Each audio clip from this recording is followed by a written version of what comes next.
సిద్ధు అలాగే అందరూ అయితే ఇంకా హాల్‌లో ఉంటే సాహితీనైతే నాకు కాఫీ ఇవ్వు అని అడిగితే, ఇంక ప్రేరణ అయితే నేను తెచ్చేదా అంటే, లేదు లేదు నా చెల్లెలు తెస్తుంది అని చెప్పని సిద్ధు అంటాడు. ఈ లోపల ఇంక సాహితీ తెచ్చేటప్పటికి, అయ్యో సాహితీ నాకు కాఫీ ఇవ్వు నైట్ అంతా నిద్ర లేదు అంటే, ఏం వదినా అని చెప్పనని అంటుంది.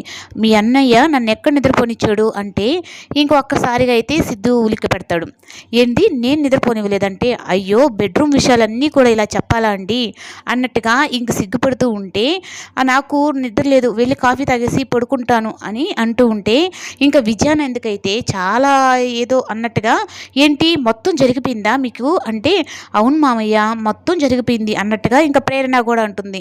ఇంకా మంజుల అయితే ఏంటండి మీరు కూడా వాళ్ళకి అన్నట్టుగా అసలు ఆ విషయాలు ఎవరైనా బయట చెప్తారా అంటే, అయ్యో మామయ్య అడిగారు కదా అత్తయ్య అందుకని నేను కూడా చెప్తున్నానంటే, ఇంకా సిద్ధుకైతే ఇంకా అందరి ముందు అక్కడ మొహం చెల్లక, ఇంకా నాకు కాఫీ తాగి నాకు కొంచెం ఇవ్వండి అని చెప్పనని ఇంక ప్రేరణ అంటుంది.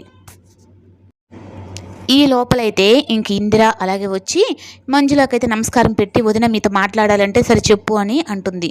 ఇంకా ఆ అల్లుడు గారిని కూతుర్ని కార్యం కోసం ఇంటికి తీసుకెళ్ళాలి అంటే, ఇంకా విజయానంద్ అయితే అయ్యో కార్యం మీరు అక్కడ పెట్టాల్సిన అవసరం లేదు ఇక్కడ కార్యం జరిగిపోయింది అని చెప్పని అంటూ ఉంటే, ఇంకా విజయానంద సాయి అయితే మంజుల ఒక చూపు చూస్తుంది.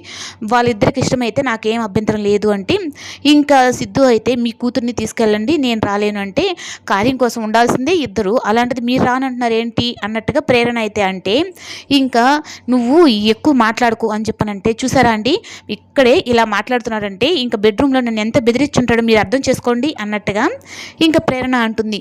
నీతో పెద్ద తలనొప్పిగా ఉంది నాకు అన్నట్టుగా ఇంకా అక్కడి నుంచి అయితే సిద్ధు వెళ్ళిపోతాడు. ఇంకా ఇందిర వీళ్ళైతే సరే అల్లుడు గారికి కూడా చెప్తానమ్మా అని చెప్పని ఇంకా సిద్ధుతో కూడా చెప్పేసి వెళ్తానని చెప్పని ఇంకా వాళ్ళ ఐశ్వర్య అలాగే ఇందిర అయితే ఇద్దరు అయితే వెళ్తారు. ఇంకా ప్రేరణ అయితే అమ్మ ఇంటికి రావాలని ఇలా అనుకుంటుంది కదా, ఏమో మా ఇద్దరి మధ్య కూడా ఈ దూరం తగ్గాలి అంటే అక్కడికి వెళ్ళడమే మంచిదేమో అన్నట్టుగా ప్రేరణ అనుకుంటుంది.